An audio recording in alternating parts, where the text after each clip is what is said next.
Alright, so NBA 2K recently released an article that briefly talks about some of the new features we can expect to see in 2K22. Now, I know other YouTubers have already made videos on some of these new additions, but I wanted to go a little more in depth and highlight the most important takeaways for those that don't want to read the entire article. So in this video, I'm going to go over everything we know about NBA 2K22 so far. Okay, so the first thing we know, even before they released this article, is that the game's going to be released on September 10th. We also know that there's going to be 4 editions of the game. Luka Doncic will be on the cover of the cross-gen bundle as well as the standard edition. Kareem, Dirk, and KD will be on the cover of the NBA 75th Anniversary Edition, and Candace Parker will be on the cover of the WNBA 25th Edition. Next in this article, we can see that as expected, there will be more in-depth information about the game revealed sometime in August and September, with 2K also confirming that there will be a gameplay reveal trailer in late August. Okay, so now that all of that is out of the way, we can start talking about some of the new gameplay additions. So first off, when it comes to offense, not only can we expect to see new signature dribble moves and combos, but according to 2K, things like jump shots, dunking in traffic, and alley-oops are supposed to be more skill-based. They say that stick skills are going to play an even bigger role in creating a skills gap for offensive players. Now, obviously, we don't have our hands on the game right now, so we'll just have to wait and see how that turns out. I'm interested in seeing if precision jump shooting means that they've either removed shot aiming from this year's game, if there will be a new shooting system implemented this time around, or if it's just going to be pretty much the same system we've been used to. On defense, they're supposedly revamping the shot contest system as well as the blocking system, stating that playing defense has never been more rewarding and elite defenders can completely change the outcome of a game. Next up, we have seasons being introduced to not only MyTEAM, but to MyCAREER and the W as well. So this is going to be free for everyone and is supposed to bring us more content and more rewards throughout the year. This new season system is also going to bring a new way to level up your MyPlayer. Now, this is just me speculating, but it almost sounds like this will be reminiscent of the season system that we see in certain games like Call of Duty, for example, where as you keep playing and ranking up, your level gradually increases with the season. According to 2K, we'll get a lot more information on seasons and how everything is going to work later in August. Really quick, when it comes to MyTEAM, the draft is making its return to the game. There will be new challenges, rewards, and events in order to make every season seem fresh and unique in MyTEAM. And just like last year, everything MyTEAM related will be transferable between consoles within the same family. So for example, if I'm on PS4, I'll be able to transfer all of my progress over to the PS5 with no problem. Speaking of PS5, 2K announced that they are keeping the city in the next-gen version of the game, but this time around, they're going to be revamping it and making some improvements.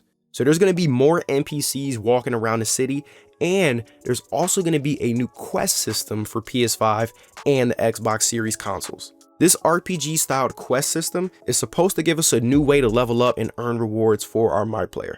I'm actually interested to see not only how they're going to execute this, but also how leveling up and earning rewards in this quest system is going to be different from leveling up and earning rewards in the season system. Now, probably my favorite new feature mentioned in this article is the addition of matchmaking options. So the city is supposed to offer us new and quicker alternatives to playing online. Basically, we'll be able to walk into certain matchmaking buildings and we'll be placed into a lobby with other players. Now, this new system will be available for a number of different game types, and it'll contribute to all MyPlayer progress. Now, there's a few things I want to know about this new feature. The first is that I think that this will be similar to either what we see with the Rec Center in 2K21 Next Gen, or what we've seen for certain park events like basketball guides in previous 2Ks. Either way, I like that they're giving players the option to use this method instead of standing and waiting on the got next. Another thing I want to know is because they use the word alternative, this leads me to believe that the got next circles are still here in the game for those that want to continue to use it.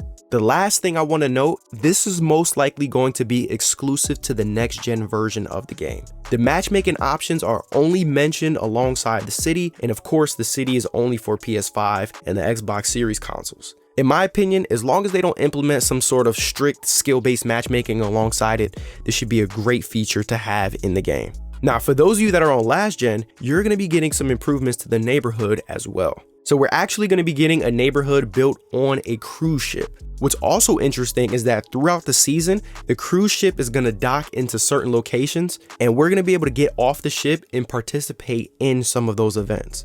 Unfortunately though, this does mean that PC is yet again being grouped with the last gen version of the game. So PC players won't be impacted by any of the new improvements to the city, as they'll get the same benefits as PS4, Xbox One, and Nintendo Switch. We're supposed to get more information about the city and the neighborhood in early September. There's also some improvements coming to MyCAREER as well. So first off, if you're on last gen, so PS4, Xbox One, Nintendo Switch, or PC, you're going to be getting a new 2K22 MyCAREER story mode that'll be reminiscent of any other year. However, if you're on next gen, so PS5 or any of the Xbox Series consoles, your experience in the city and MyCAREER will become more unified. We've been so used to playing a traditional MyCAREER story until we get to the league, so I'm interested to see how they're going to implement some of the MyCAREER story into these interactions that we're going to have throughout the city. 2K also says that we can pursue side ventures like getting involved in the fashion world or even getting involved in the hip-hop industry. Also returning to the next gen version of the game is the inclusion of our own personal hub or apartment. Not only that, just like how we've seen in games like 2K16 and 2K17, as you progress throughout your journey to the NBA, so does your apartment. So if you remember back in previous games, your MyCourt would gradually upgrade depending on how far you were in your MyCAREER journey. It seems like this is making a return to 2K22 next gen. It also says that getting drafted is only the start of our basketball narrative, which is good news because for the past few years, last year in particular, we typically wouldn't get any more cutscenes after we've been drafted to an NBA team. So this is definitely good news for all of the MyCAREER players out there, and there will be more information about the new MyCAREER experience sometime in early September. Finally, they briefly talked about MyNBA and MyWNBA, but it was pretty vague and it didn't reveal a whole lot of information. There should be more details about these modes in September as well. They also plan to make changes to the stamina system, and this looks like it's going to punish over dribblers. There will be more realistic injuries that take place throughout a game or even over the course of a season, and there will be no more Rookieville in the next gen version of the game. So that is all of the information we know so far about NBA 2K22. It seems like they're focused on adding more content throughout the overall lifespan of the game, which is good, but in my opinion, if the gameplay doesn't hold up, none of these new features matter. Now, I'll make sure to keep you guys updated if they decide to release any new information about the game in the upcoming weeks.